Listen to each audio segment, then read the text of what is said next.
All right, I'm out here with Big John. We just got done shooting power athlete right here. Okay, the question I want to ask him is protein on the go. How do you get like protein on the go? I like two ways. I prefer animal sources, so I love beef jerky. Okay. I like meat sticks, anything I can get. I like anything regenerative. There's a bunch of cool stuff. You don't have to get stuck with one. I mean, there's an endless amount of stuff. What I just look for is something regenerative. There's a bunch of different sites like Whole30, Paleo Certified. I mean, you can kind of get into that, but I always stick with meat sticks. And then my other go-to is protein shakes. So Mark Bell makes a great protein shake that's called Steak Shake. It's got a bunch of stuff. I love that. But I kind of joke on the protein stuff that my wife buys different proteins, and whichever one she doesn't like, she just gives me, and that's my new protein for the next month. Yeah. So everywhere I travel, I bring jerky and I bring protein shakes. And for carb sources, I really like dried fruit. So I like dried papaya, dried mango, and I'll just do some dried fruits. And then the other thing I keep with me all the time is the Element salt packs, which I gave you. Electrolytes. So yeah, so I feel like with jerky, some salt packs, water, and maybe like a protein shake, I could live for a really long time. Awesome. All right, next question. Daily, what should you take? Like a Bailey vitamin, electrolytes? I know I took, you told me to take those packets, and you said you take 3 to 5 of the Element packets. Yeah.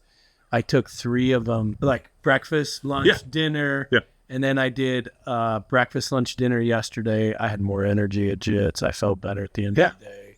And then, so I think I was under electrolyted.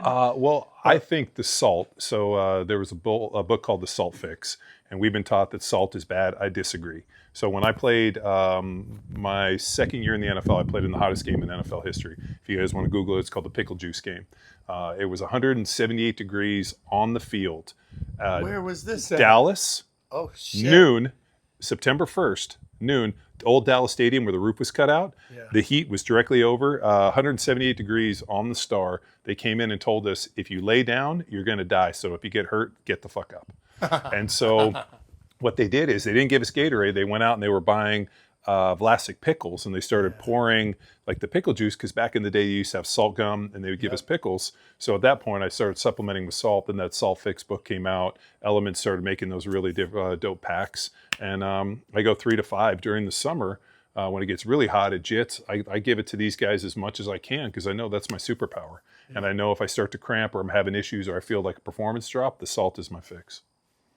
So I like that. I like the salt. One of the things, especially if you drink coffee, it's a vasoconstrictor. So that's where the magnesium opens it up. So if you drink coffee, I think magnesium before bed, doing 600 milligrams is great. Vitamin D is extremely important. Everybody should go get their vitamin D levels checked, and you want to have your vitamin D levels around 70 or 80.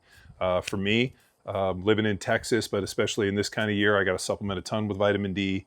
I take that. I do the magnesium. I do the salt. And then I do just a kind of a different array of vitamins in the morning. I get my blood work done, and so I get some custom stuff done.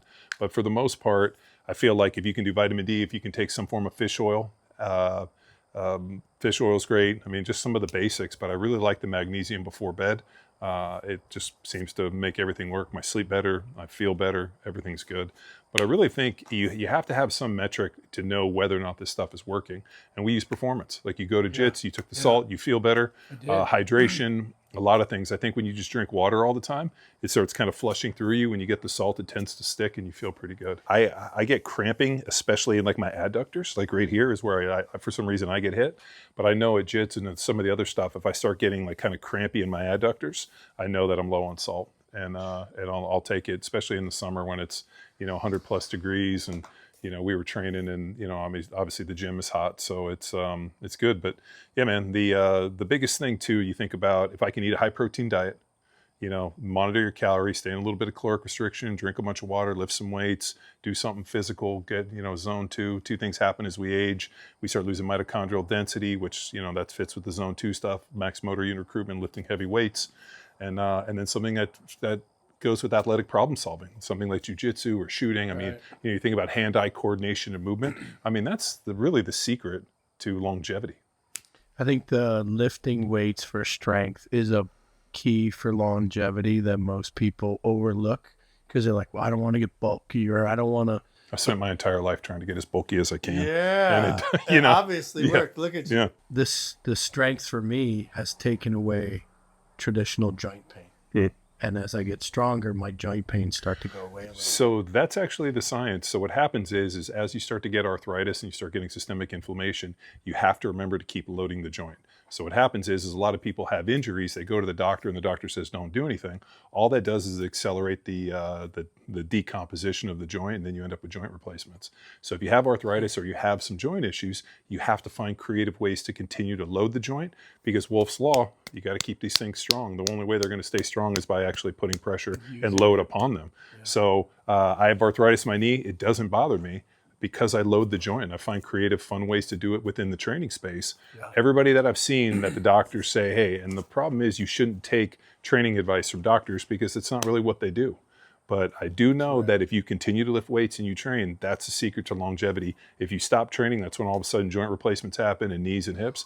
And then now all of a sudden you're working with somebody else's parts, which I don't want. You heard it here. I feel that at my age, and I feel like I need to work strength all the time. Yeah. All right. Thanks brother. John. Thank you.